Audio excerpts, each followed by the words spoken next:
Bonjour, c'est Big Mac. Alors, pour commencer, cette vidéo n'est pas un conseil en investissement. Alors, aujourd'hui, on va se focaliser sur un NFT en particulier qui est l'orbe, la boule rouge que vous voyez à droite.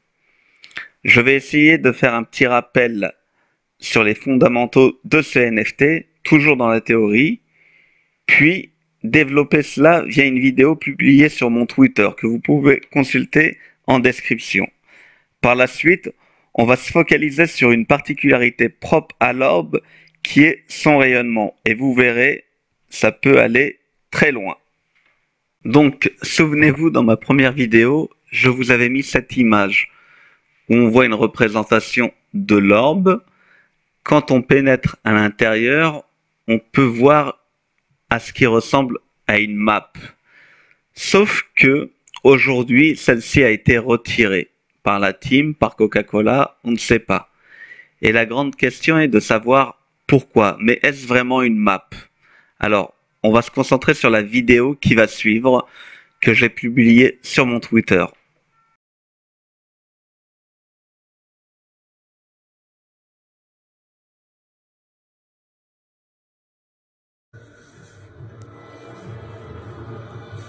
C'est une sorte de porte vers la Terre? Non, c'est une passerelle vers la Terre. Vous l'avez bien entendu, on entend bien le terme porte et passerelle vers la Terre.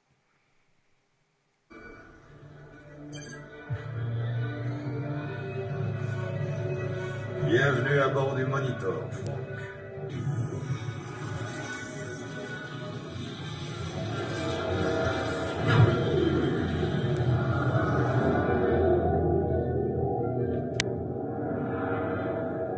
Beaucoup amélioré l'interface, mais tout fonctionne encore d'après ton algorithme.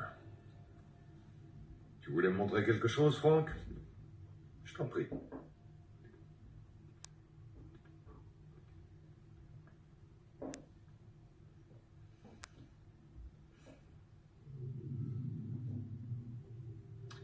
Choisis un endroit.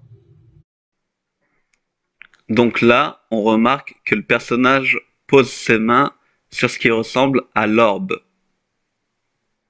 Étonnant. Quoi? Un nom de lieu, n'importe où dans le monde. Choisis.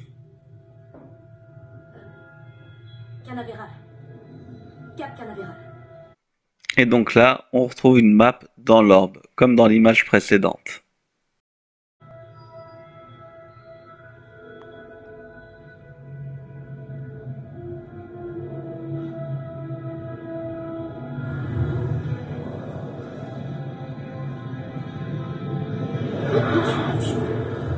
L'interface s'oriente de tes mains au centre de la Terre.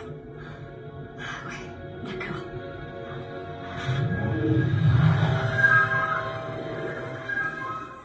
Tu lui as tout appris.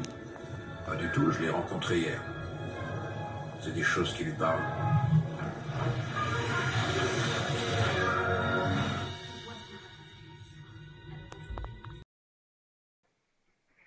Donc, il y a quand même pas mal de similitudes. J'ai du mal à croire que ça soit un hasard. Faites-vous votre opinion. Maintenant, concentrez-vous sur cette vidéo qu'on retrouve dans le site de Coca-Cola Création.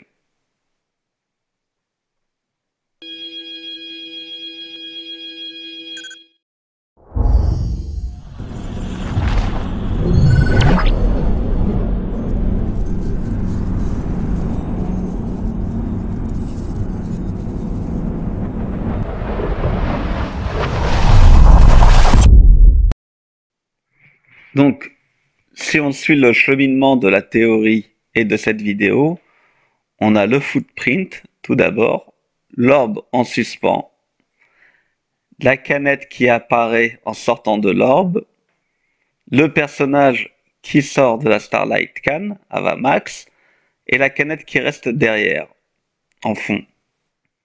Donc, maintenant, je vais vous présenter une autre vidéo qu'on retrouve sur le site de Coca-Cola Création, mais là, on va se concentrer sur le rayonnement de l'orbe.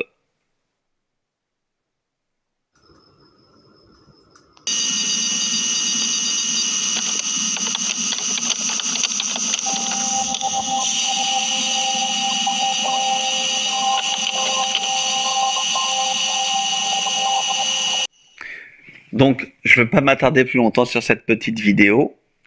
Néanmoins, sur cette image, vous voyez bien que l'orbe dégage un rayonnement.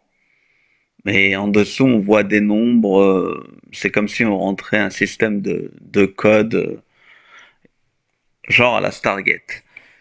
Mais j'ai été interpellé par Olivier, qui intervient souvent sur la chaîne de Julien Ecovivi, où on trouve pas mal de contenu intéressant. Je vous invite à aller vous abonner en trouvant le lien en description. Et celui-ci m'a signifié que certains NFT en présence de l'orbe généraient une réaction. Donc je me suis prêté au jeu pour tenter l'expérience et je vous ai préparé une petite vidéo que je vais vous présenter.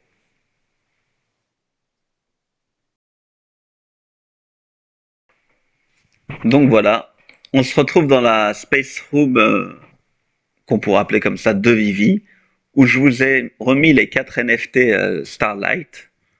Donc voilà, en suspens la fameuse orbe, à droite la Starlight Can, au milieu la Space Can et à gauche le Footprint. Donc maintenant l'idée est de faire un test avec le rayonnement de l'orbe.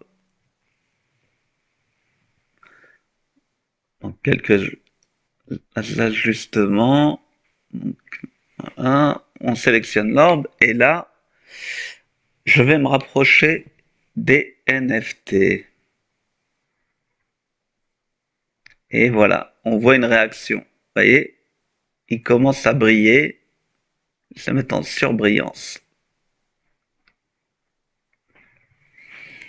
Donc, on regarde le footprint. Ce qui m'intrigue, c'est les zones qui restent sombres, comme si une partie du footprint n'avait pas de réaction à l'orbe. Alors là, je me pose encore des questions. Le pourquoi, du comment. Un hasard, est-ce qu'il y a une raison? Vous voyez, il y a des zones ombrées. Bon, à travailler. Si vous avez des idées, ben, proposez-les, dites, histoire de creuser un peu plus sur le thème. Voilà. Donc, on remet. Bon, il y a quelques manips à faire, c'est un peu pas un pro de la manip, mais bon, bref. Donc, concernant la Starlight Can et la Space Can, hop, on refait les tests, vous voyez. La Space Can en particulier se met à briller pas mal. La Starlight Can un peu moins. Dans la théorie, la Space Can serait un vaisseau. Bon, je vous invite là aussi à revoir la première vidéo. Voilà. Et ce qui expliquerait pardon, que la Starlight Can brille un peu moins, c'est que ça serait éventuellement, comme dans la théorie, une capsule de voyage et qui protégerait des rayonnements. Voilà, ça serait un peu l'idée. Maintenant, quelle serait la réaction de l'orbe sur d'autres NFT? Donc, je me suis prêté au jeu. Je vous ai préparé un petit panel de NFT afin de pouvoir faire le test. Donc, hop, désolé, les manips sont pas, je suis pas le roi de la manip. Donc voilà, on va faire une petite vue d'ensemble sur les NFT tels qu'ils sont présentés naturellement, hein, sans aucune modif. Donc voilà, on va faire un petit tour du pâté. Voilà. Là, on les voit tels qu'ils sont naturellement, hein, dans leur état brut. Hein.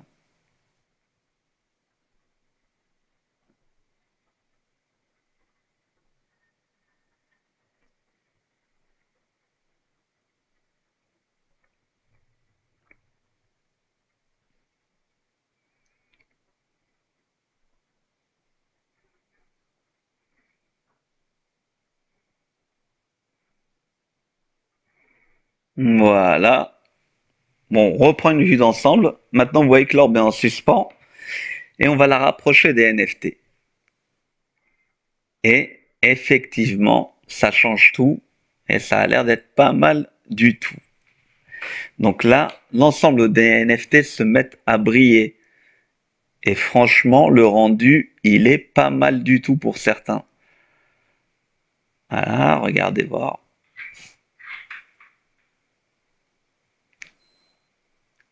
On passe vraiment sur un autre thème.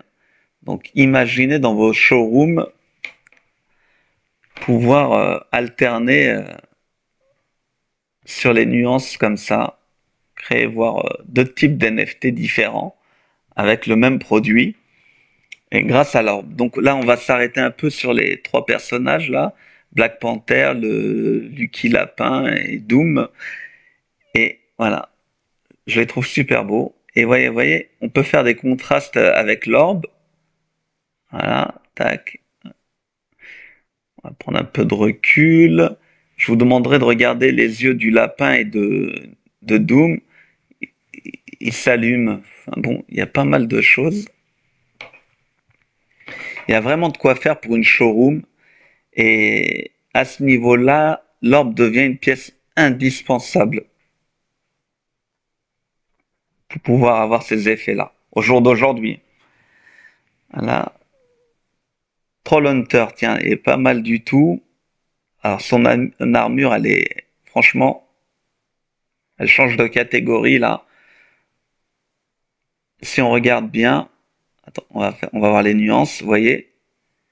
Et là, elle est vraiment, vraiment belle. Je la trouve top.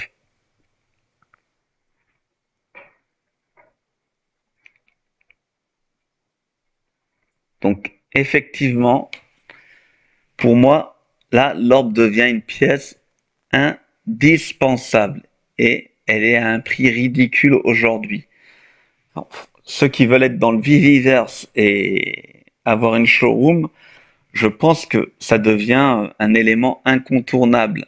Voilà, en termes de déco, voilà. Donc, c'est pas un conseil en investissement, mais vu les quantités, vu les showrooms dans le Viviverse,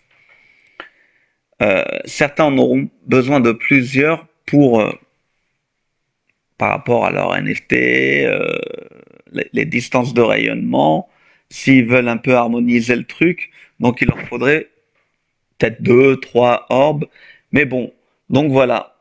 Euh,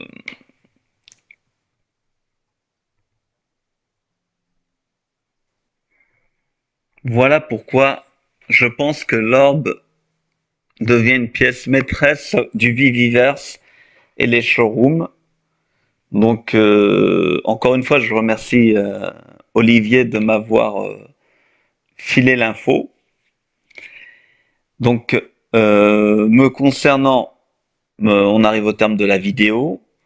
Je vous invite, pour ceux qui ne l'ont pas encore fait, à voir la première vidéo que j'ai faite pour avoir plus de détails sur la théorie. Consultez mon compte Twitter où je glisse pas mal d'infos pour ceux qui sont intéressés. Et je vous invite aussi à rejoindre la chaîne de Jess qui met beaucoup d'infos sur différents thèmes, notamment Coca.